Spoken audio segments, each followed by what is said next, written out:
What's happening, my beautiful people? My name is LaBelle, and welcome back to another formation review. Stop what you're doing. Shake them shoulders out. Drop a thumbs up on the video. If you haven't turned on notifications, we know that YouTube is kind of suspect for letting people know what's happening. Unless you're a late talk show host, and it just seems like those are being promoted all day, every day. I'm not salty, I'm just saying. Today we're looking at one of the classic formations with the 4-4-2. And if you have any questions or if you want some advice in terms of players that you'd like to incorporate into this formation, drop a comment and let Obi and I know what formation should we be coming out with next, or are there other types of content pieces that you would like to see us collaborate on, where we either two-part some type of video or we each give you our own opinions on the same subject. With me?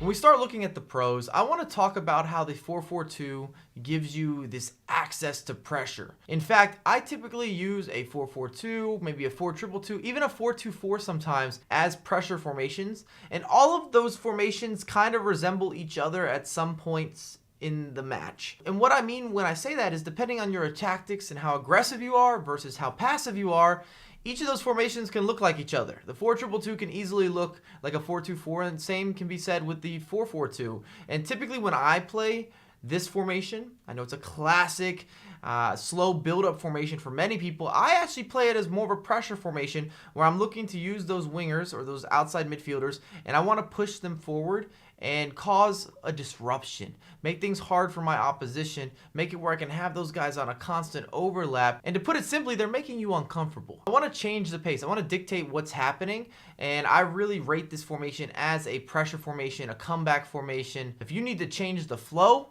this is going to be a wonderful formation for you, which is much different than how the 4-4-2 has looked in some of the previous FIFA installments. On that note, I love the attacking opportunities that you have. Very versatile as a formation. Whether you're looking for the striker to striker through balls, little 1-2 action, you're trying to open up those finesse shot angles, because we know that's only one step to the left, one step to the right, or if you need additional wing space, if you're good at crossing, you have that left mid, that right mid, they're overlapping. They're going to be there for you, and they're good outlets. So if you're trying to get the ball out of the back, maybe you're going up against somebody who's using a lot of high pressure, the easiest way, in my opinion, to beat high pressure oppositions is to be able to hit lob passes or outlets to your wingers, and ideally if you have a taller winger. So I use Gareth Bale often as my guy. When I'm feeling the pressure, I know where he's at, I'm going to lob it towards him, and he's typically going to win a 50-50 versus a fullback. He's bigger, he's more athletic, and he's higher rated. And we know that with any FIFA installment, RNG does play, it plays a part. In the last pro, we're going to build off the versatility I was talking about with attacking and just generalize,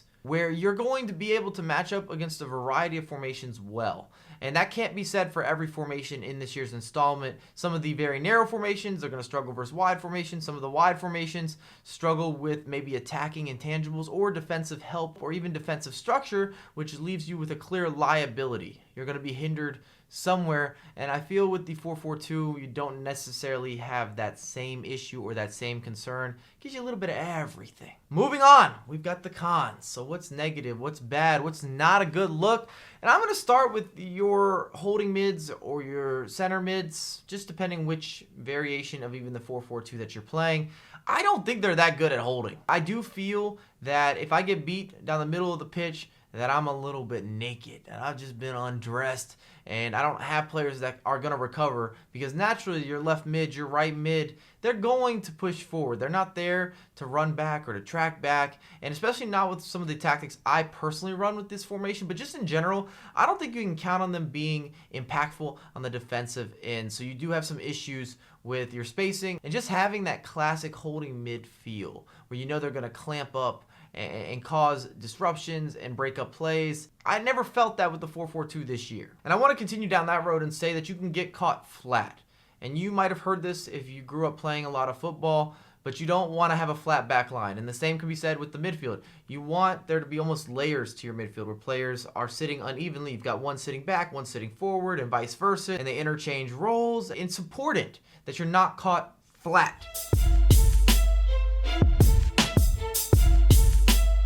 Thanks again for watching. Make sure to let us know what you think in the comments down below. If you have any questions regarding the 4-4-2, head on over to Obi's channel. He's got the tactics, he's got instructions, and I do feel that we have some type of content that we can collaborate on. Maybe a joint tutorial or a joint tip video, but I would love for your suggestions down below, and I have a lot more content coming for you ASAP. ASAP.